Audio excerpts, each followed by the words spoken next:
King Edward I's conquest of Wales in 1283 marked a turning point in the histories of Gwynedd and the Northern Marcher territories. Within this context, his queen, Eleanor de Castile, emerges as a figure of immense historical and cultural significance. Her influence intricately tied to the themes of legend, lady, and landscape. Now, this paper presents an original perspective on Eleanor's connection to Caernarfon Castle, a UNESCO World Heritage Site, and the lost Marcher Castle at the significantly lesser-known Overton-on-Dee, employing a multidisciplinary approach to explore how these themes are connected. This research moves beyond traditional studies that focus solely on castles and their townscapes by exploring the broader context of the medieval administrative area, in this case the Welsh Cymot, and the historical significance of these wider landscapes. In doing so, it reveals Eleanor de Castile's active role in shaping spaces that reflected her power, status, and leisure interests.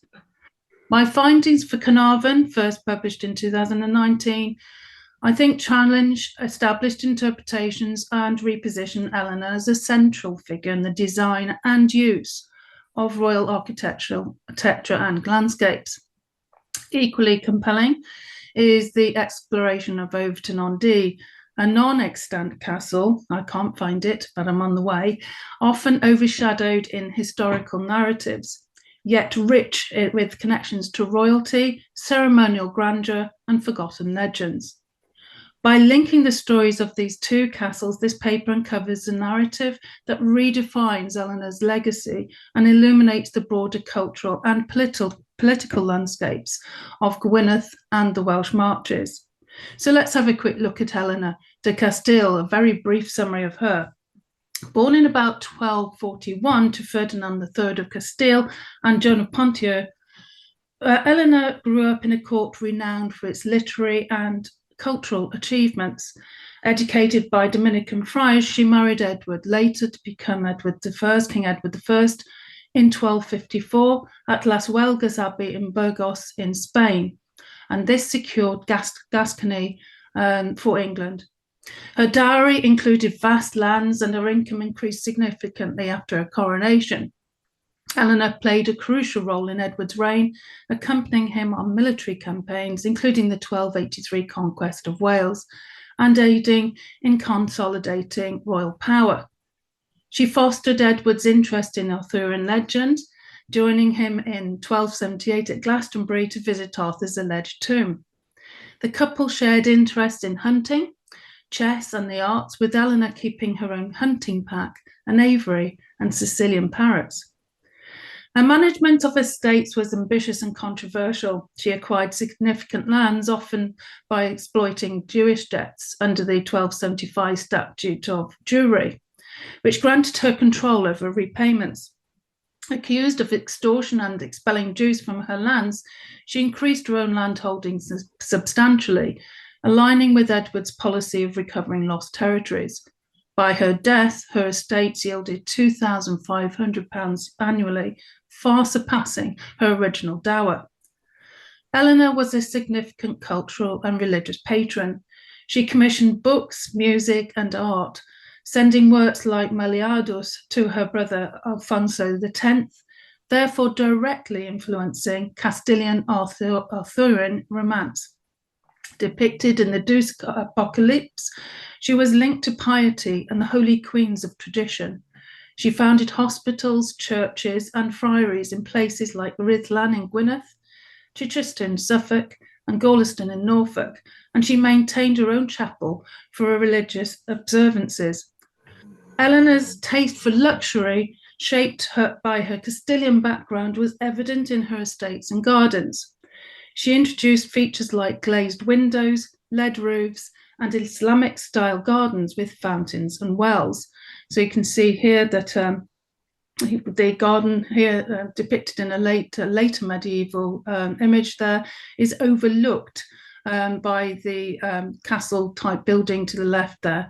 And we've also got fountains and wells there, and also you can see that this very much gardens of a focus of music and entertainment and the arts. At her castle in Langley in Berkshire, for example, Eleanor created a palace with vineyards and exotic animals. Leeds Castle featured a gloriette, which was a pavilion or a similar structure in an elevated position within and overlooking elite gardens and parkland. Leeds Castle also featured parks and fish ponds as part of the designed elite royal landscape. In Wales from 1282, Eleanor introduced and developed gardens at Rhuddlan, Conwy and Caernarfon and possibly at Harlech. Eleanor's death in 1290 was marked by Edward's construction of 12 memorial crosses along her funeral route from Harby in Leicestershire to Westminster Abbey in London, a testament to his love for Eleanor and to her enduring influence. At Caernarfon, I've demonstrated that Eleanor was not merely a passive figure, but a central presence, her influence evident in the design of the castle surroundings, which reflected her status, taste, and authority. So let's have a very brief look at Caernarfon before moving on to Overton. King Edward I established royal governance in Wales through the 1284 Statute of Rhuddlan, following the 1282 to 83 conquest. So I'm going to quickly show you a very complicated map, which I'll come back to later, but I'm purely putting this up here now to show you the position of Caernarfon. I'm sure you're all aware, but Caernarfon to the left of the image there, and we've got Overton to the right. You can just make out, hopefully, that red symbol there for Overton on the far right of the picture. So among the castles built from 1283, Caernarfon was envisioned as both a fortress and a royal palace for Edward and Queen Eleanor, strategically positioned on a peninsula bordered by the River Seont, Menai Strait, and the now lost River Cadnant. Caernarfon became the administrative centre for the newly formed shires of Anglesey, Meirionydd, and Caernarfon, all carved from the former Welsh kingdom of Gwynedd. The castle's distinctive polygonal towers and banded masonry are generally interpreted to evoke the Theodosian walls of Constantinople, which, while its proximity to the Roman fort of Saguntium, just 1 kilometre to the east of the Eleanor's and Edward's castle, suggests a deliberate nod to Roman imperial traditions. The grid-plan streets of Caernarfon's borough, seen here, further reference Chester in the English county of Cheshire, where Edward and Eleanor had been based during the Welsh Wars. These elements, blending imperial symbolism and defensive architecture, reinforced Edward's dominance and projected Christian imperial authority. My own research moves beyond interpreting Caernarfon as mere military theatre or propaganda to explore the deeper influences of legend and romance on Edward and Eleanor.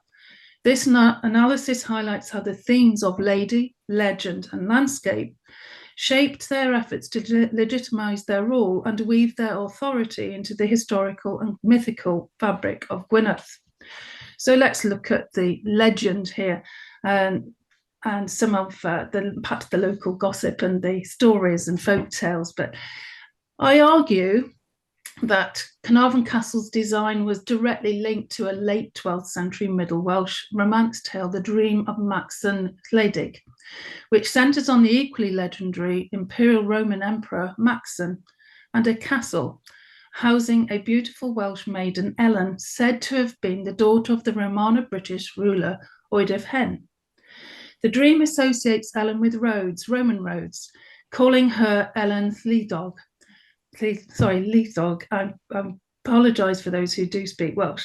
Ellen of the Dream is therefore conflated with Ellen Llyddog, later Saint Helen, who, according to Geoffrey of Monmouth, was the founder of the True Cross, mother of Constantine the Great, an ancestor, rather than wife, of Maxen. The ancient Welsh legend entwined both history and myth.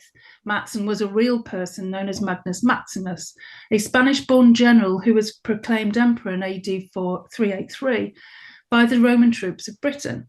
The inscription on the early 9th century pillar of Eilidedd in northeast Wales, erected by Cyngan, King of Powys, is the earliest surviving Welsh genealogical text to mention Magnus as an ancestor.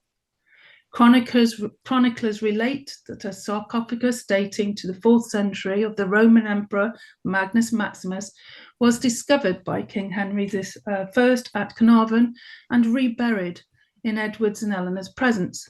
Although likely embellished and highly dramatised, this does highlight the royal recognition of the imperial and legendary significance of Maxen or Magnus in Gwynedd. The tale describes Maxen Wledig, a Roman emperor who dreams of a castle by a river, surrounded by mountains leading to a fortress at the foot of Eryri, formerly known as Snowdonia, where he is to meet with his future Welsh queen, Eleanor. The dream states Maxen Wledig was emperor of Rome, and he was the fairest man and the wisest and the best suited to the emperor of all predecessors. I imagine that Edward I liked to associate with that description. And Maxen saw a great city at the mouth of the river, and in the city a great castle, and he saw many great towers of various colours on the castle. And Maxen could see great wide rivers flowing from the mountains to the sea, the mouth of the great river, the widest that anyone had ever seen. And he saw a fleet at the mouth of the river, and amidst the fleet he saw a ship. This imagery links directly to the geography of Caernarfon, where the Roman fort of Segontium, its ruins still surviving, as well as the probable former Roman building that once stood on the site of Edward's and Eleanor's fortress itself, form the historical focus. Edward and Eleanor, through their architecture and symbolism, consciously positions themselves as heirs to the Roman imperial power and mythical Arthurian and historical Welsh sovereignty. So let's look briefly at the three themes of legend, lady, and landscape at Caernarfon. The queenly figure of Ellen Leithog in the dream is central to understanding Caernarfon Castle's symbolism. Ellen, a powerful ruler known for building Roman roads in Wales, embodies the ideal of medieval queenship, mirroring Eleanor de Castile's political influence and leadership. Eleanor, like her Welsh namesake Ellen, had a significant role in Welsh campaigns and was also involved in governance. Saint Helen, or Helena, mother of Constantine the Great, is often confounded with Ellen of the Dream, thus adding a dimension of the piety of royal women to the symbolic significance of Caernarfon's landscape. So moving on to the landscape itself, an elite landscape refers to a space designed, owned, or controlled by societal elites, often reflecting wealth, power, and status through architecture, design, or exclusivity, or all of the above, in fact. The landscape surrounding Caernarfon Castle is a vital yet often overlooked element of its historical and symbolic significance.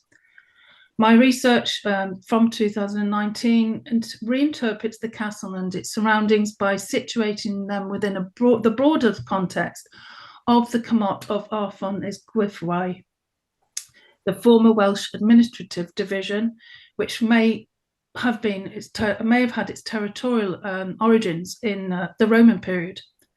Caernarfon was the key centre, and this research approach reveals that King Edward and Queen Eleanor of Castile deliberately incorporated the Comot's historical and cultural significance rather than erasing it into their ambitious architectural and landscape designs.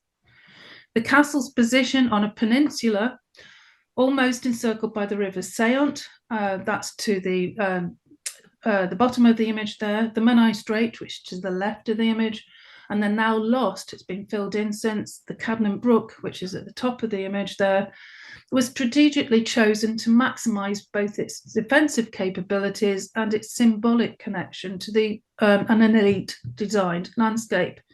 And this landscape reflected the continuity of power at Caernarfon from the Roman fort of Segontium to the 11th century Motte and Bailey castle of the Earl of Chester, to the Welsh princely llys or court, to Edward's and Eleanor's new palace. So just draw your attention there to the motte or the mound there. The Motte and Bailey, I'm sure you're all aware of what that looks like, but how it was built into the castle becomes evident when we look at it from Queen's Gate You can see there that the masonry castles built over that mound of the former motte, the 12th century motte, which you can just see, I think, to the centre of the image there. Now, a central feature of this interpretation is the Queen's Gate at the east end of the castle. Within this eastern area was a timber building with 8 rooms, which provided temporary shelter for the royal couple during the earliest stages of the building of the castle. An adjacent herbarium or lawn or garden had been created under the windows of the great chamber of that structure for Eleanor in 1283. And in 1284, Simon Le Verret of Chester made glass windows for the King and Queen's chamber at Caernarfon. We'll come across him again later. So the high level of the Queen's Gate passage was dictated by the still extant late 11th century motte, as we can see there. The motte itself may have been on or adjacent to the site of a Roman building, as well as a Welsh Roman residence or thlice of the mid-12th to mid-13th centuries. With no obvious means of external access to the Queen's Gate, it was likely designed instead, I suggest, as a private royal area or gloriette, overlooking a further larger private garden below and beyond the castle walls. Now this, you can just about make out the car park there, and beyond that is the Imais area of Caernarfon, which is the marketplace, and that would have been the site of the garden.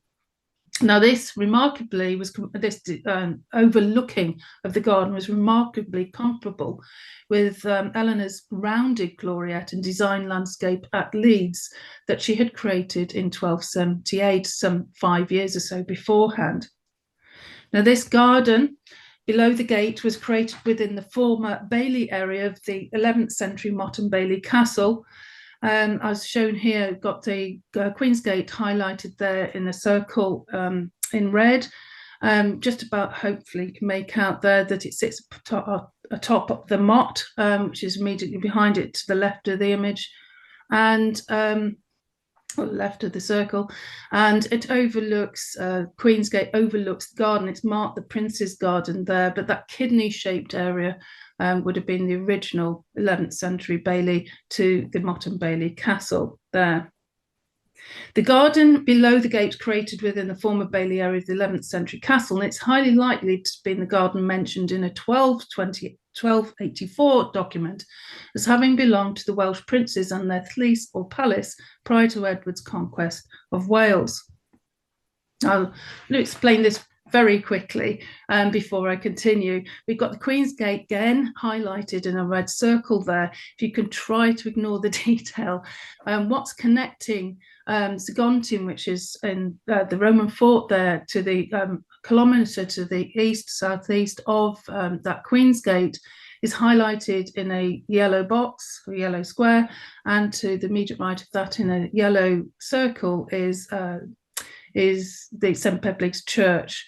What's connecting it is quite a solid blue line, which is a medieval road, which overlies a Roman road. So with an eye of faith, if I can continue, hopefully that will become clear. So this route way, this processional way, as I call it, was on the line of a Roman road and was known as the King's Way in documents dating to the first half of the 14th century.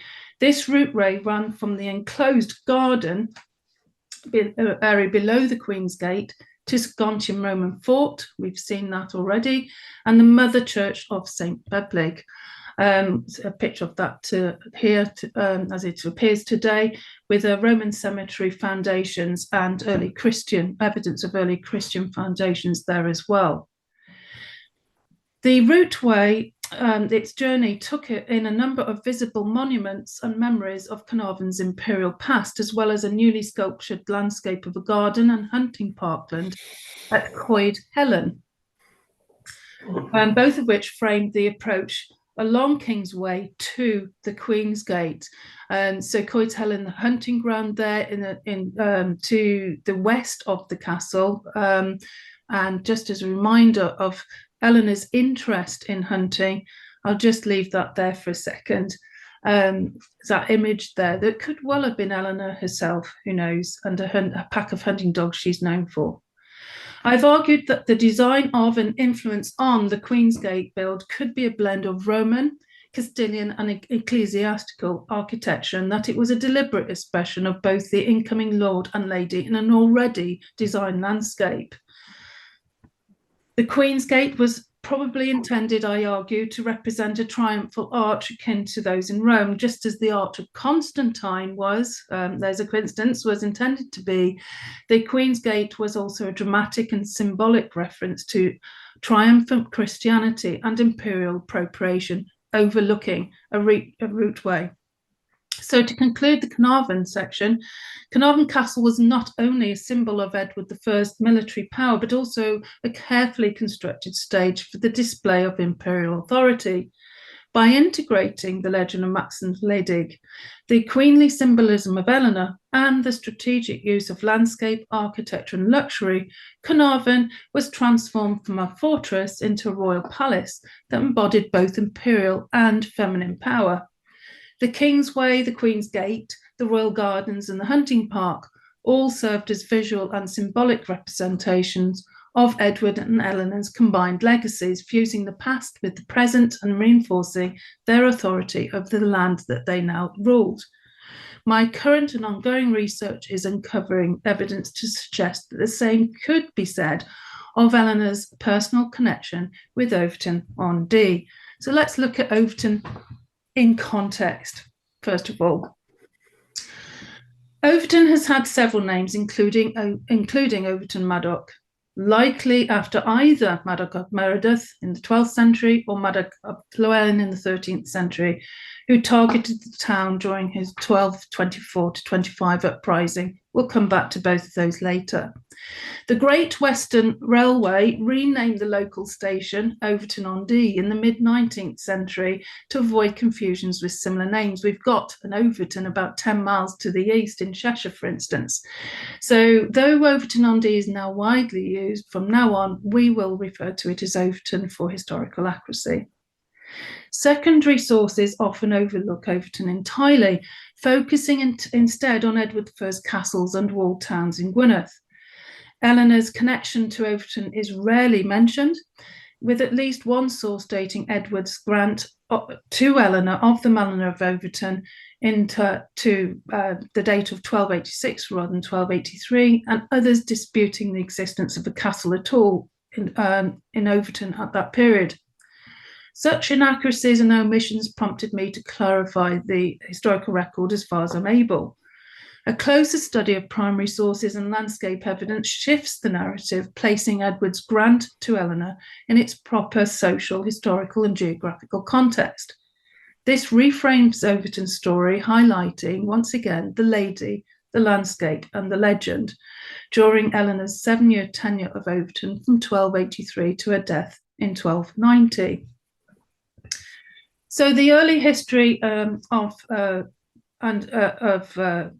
Overton is as part of the area called Mylesesneg, which exemplifies an Anglo-Welsh hybrid settlement.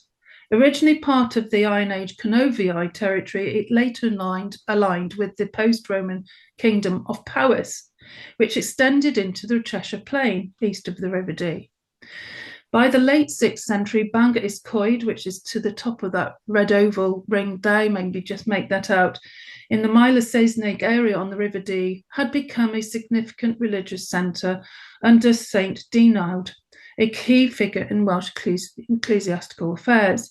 From the 7th century, Powys faced increasing pressure from Mercia, culminating in the Battle of Chester in about AD 616, where Powisian royalty was defeated by Northumbria, and monks from Bangor Iscoed were massacred. Ecclesiastically, Mylesesneg remained in the Diocese of Lichfield of Chester until the mid-1850s.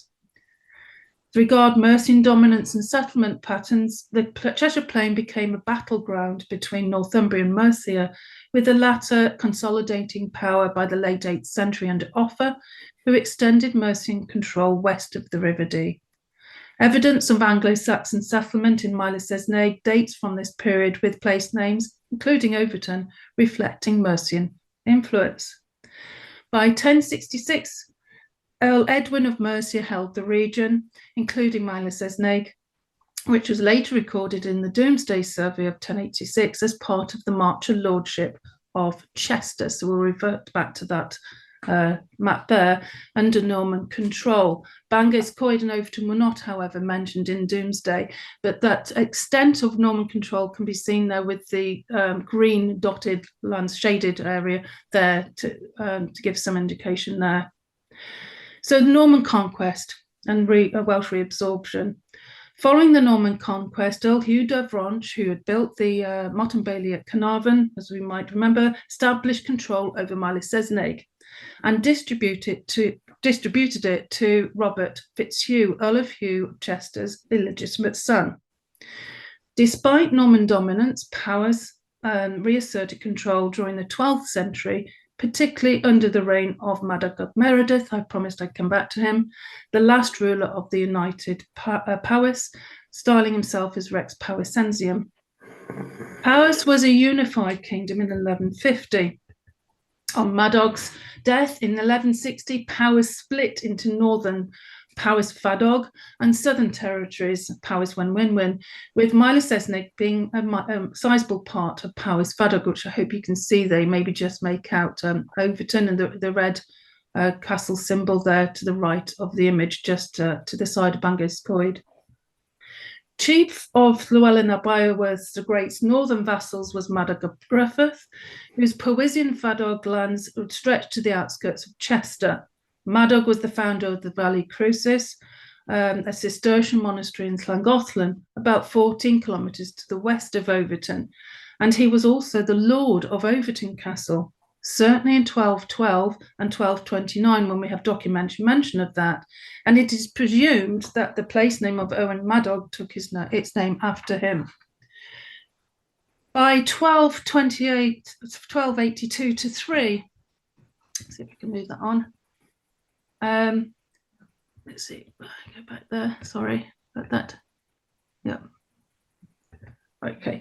By 1282 to 3, Edward I's conquest of Wales brought Mylesesneg under English control and was amalgamated into the new county of Flintshire by the 1284 Statute of Wales. And Flintshire, in fact, was carved out of Powys and comprised 3 distinct areas. So we've got Tegengel and Englefield. It's if you can make out just the pale grey F for Flintshire, which has Flint Castle and Rhuddlan Castle, and held by Edward, built by Edward, in Flintshire to the far north there. Mid section of Flintshire has Cargyle Castle in Hopedale there, and Overton is in the Mylesesneg area of Flintshire, which is the bottom section there. So 3 distinct areas. Both Hopedale, sometimes called Queen's Hope, and Mylesesneg were parts of Powys Fadog, and both were granted to Queen Eleanor in 1283. So let's just keep to Overton and its castle for now. So Overton is situated close to the Welsh-English border on the edge of an escarpment, with the River Dee bounding its boundary to the west. And you can make out just about, I think, there's the way the image to the left there, it loses its deep greenness there, and that indicates that there's a significant drop down to the River Dee from the settlement of Overton, which is to the right of the image. The church, St Mary's, is depicted there in the grey oblong building there. Overton derived from the Old English Overtun, meaning bank settlement, which obviously relates to that geographical position, and likely began as a Saxon settlement in the 8th or 9th century. Though absent from the Domesday Book, it was likely a secular centre of a former Welsh Comott, paired with Bangor Coed as its religious counterpart. In 1066, Mylesesneg, including Overton, its head manor, was held by Saxon Earl Edwin of Mercia, and by 1086, under Earl Hugh de Vronch of Chester, by his illegitimate son, Robert Fitzhugh. Reabsorbed into Powys by the early 12th century, Overton became a key manorial centre.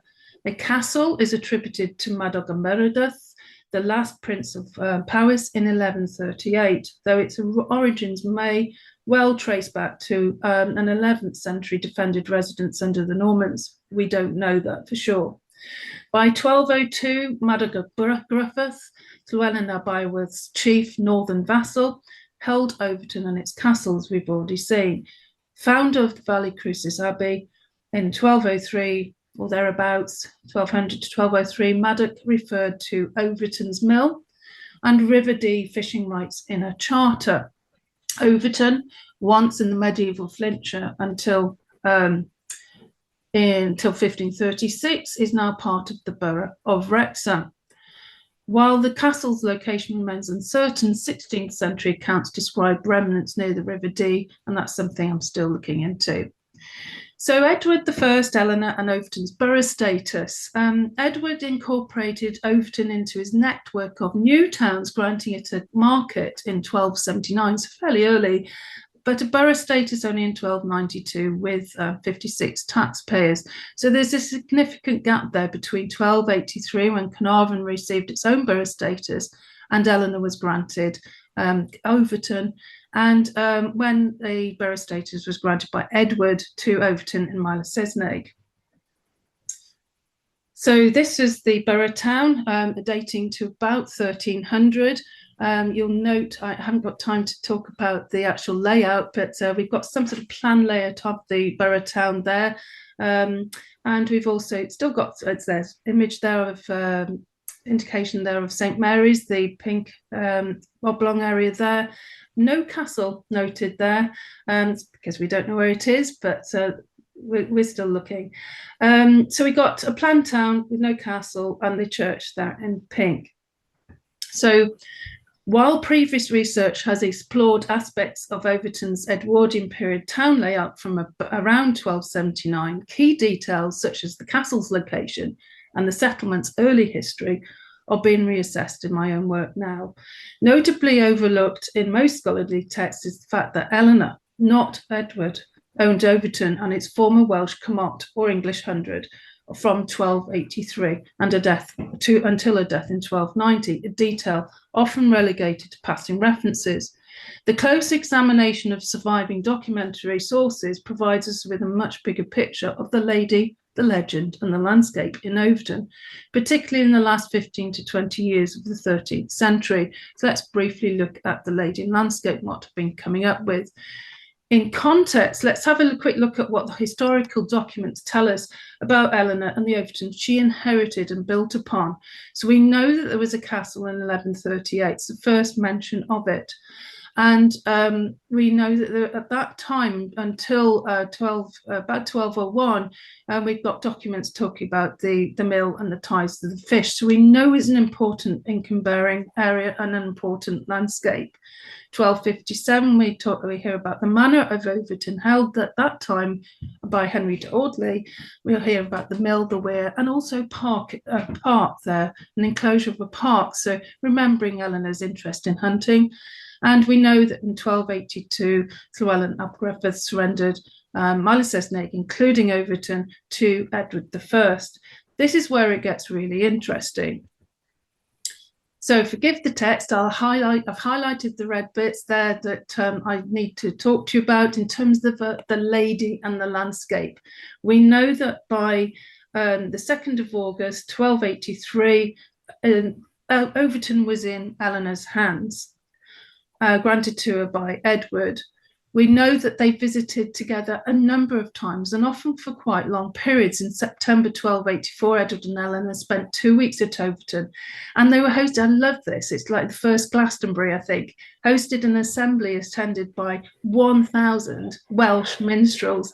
I noted the number of 1,000 cattle before, and I wondered whether it was a magic number, but certainly a high and significant number of minstrels, and of course they're Welsh. What does that say symbolically?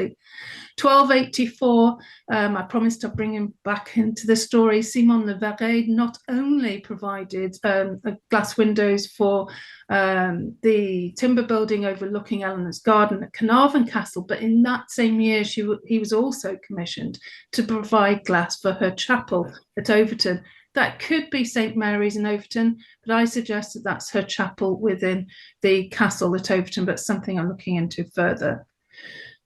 Work would continue to be carried out at Overton in 1286, and we know that it's still the castle, the Overton, the castle, and Eleanor still mentioned in documentary records until her death in 1290.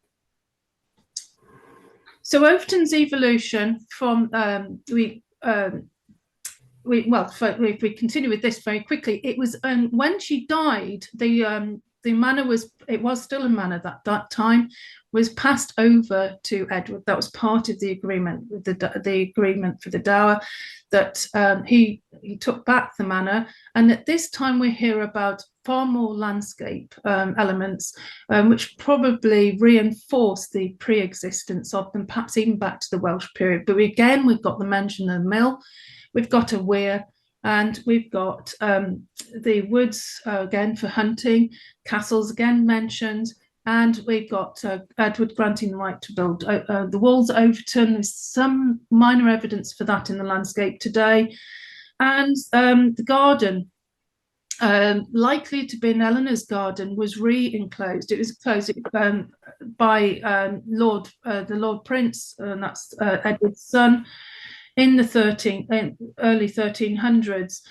Likely, we do know the records tell us, and we've mentioned already, that there's 1294 to 95 uprising by Madog ap Llywelyn, and we do know that Overton was hugely destroyed during that period, so it's likely that he was rebuilding the garden, and perhaps also the castle as well.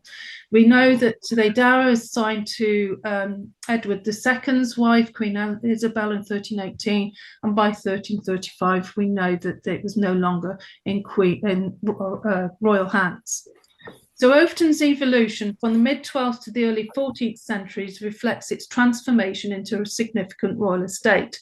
Central to its narrative is Queen Eleanor, who likely enhanced the estate with a garden, a chapel within the castle, and hunting grounds, solidifying its role as a symbol of prestige. Visits by Eleanor and Edward marked moments of festivity and governance, including assemblies and courtly entertainments. Following Eleanor's death, the estate remained pivotal, with developments such as fortified walls, expanded burgage plots, and the Prince of Wales' re-enclosed garden. Overton became a testament to power and creation in the landscape. But what about legend? During the 12th century, Powys reasserted control over its lands, particularly under Madog Meredith, the last ruler of United Powys. Upon his death in 1160, Powys split into Northern Powys Fadog, as we've already seen, and the Southern Territories, with Mila Sesneg becoming a key part of Powys Fadog. And here we have the introduction of another dream, this time associated with Powys, and given its Welsh and Arthurian references, would have been known by Eleanor and Edward. The dream of Rhonabwy, Broedith Rhonabwy, a Middle Welsh tale associated with the Mabinogion, which is set during Madog's reign. In the tale, Rhonabwy, one of Madog's retainers, dreams of travelling to the time of King Arthur. The dream describes Powys as extending from Pulford in Cheshire, 14 kilometres north of Overton, where what was known as the Pulford Pass, a medieval routeway between Cheshire and Wales by the marches, had been cleared of trees and undergrowth by Edward I to facilitate his control of Wales. The dream also references Duddleston, 4.5 kilometres south of Overton, tying the Powys of Rhonabwy's dream to Overton's historical landscape. Powys's legendary connections also include Maxen Wledig, or Magnus Maximus. The 9th and 10th century genealogical collections often assign a Roman imperial or Christian ancestry to contemporary royal lines, and Powys was associated with Magnus Maximus. Indeed, the mid-9th century pillar of Eliseg near Valley Crucis Abbey in Llangollen, founded, as we might remember, by Madog ap Llywelyn, generally considered historically dubious, claims Powys descended from Vortigern, the 5th century British king, and his wife Severa, who was daughter of Maximus. This ancestry linked Powys to Roman imperial heritage with a distinctly British identity. It is highly likely that none of this legendary and inherited Roman and Welsh significance would have been lost on Edward and Eleanor. Overton, once part of Powys, reflects this blend of imperial and Welsh legend in its history, and provides a further link, I suggest, to Eleanor, Ellen, and Caernarfon. So to summarise, Overton-on-Dee, or Overton correctly, situated in the borderlands of Mylesesneg, Flintshire, emerges as a site where legend, lady, and landscape and the legacy of Queen Eleanor de Castile converge. Granted to Eleanor by Edward I in 1283, Overton was deliberately removed from Marcher territory to emphasise royal authority in contested and symbolically charged region. This study reveals how Eleanor transformed Overton into a centre of leisure, celebration, and control over the land, drawing parallels to Edward's broader conquests in Wales, including his campaigns in Gwynedd and the creation of symbolic strongholds like Caernarfon Castle. The Overton that Eleanor de Castile held was inherently Welsh-English hybrid landscape. A closer examination of the documentary record points to her link to Ellen, Maxen, and the Welsh myths and legends of Powys, which were celebrated by her rather than obliterated. Eleanor took on the imperial and Welsh past to promote her present status as Queen of Edward I. As the namesake of Eleanor, the legend of Eleanor Maxen may have subtly influenced their choice of Overton, reinforcing its status as a site rich in history and myth. This connection with the Welsh tradition is something I'm now exploring in today's landscape at Overton, which is a unique pocket of Welsh territory to the east of the River Dee, as indeed it was in Eleanor and Edward's time at the end of the 13th century. Eleanor's enjoyment of Overton's castle and landscape would have stemmed from its harmonious blend of beauty, functionality, and political symbolism. Overton's evolution from a medieval stronghold of figures like Madog Meredith and Llewellyn Gruffydd to a key English royal estate reflects its fertile land, strategic location, and associations with figures such as Eleanor and Edward. This study, interdisciplinary and rooted in long, continuing personal search for the castle, seeks to uncover the physical traces of this once vital estate, emphasising its role in the wider narrative of conquest, governance, and landscape design. Overton does not merely represent a lost castle, but a symbol of Eleanor's legacy, encapsulating her ties to the land and her influence over one of Edward's most significant territorial expansions. Thank you.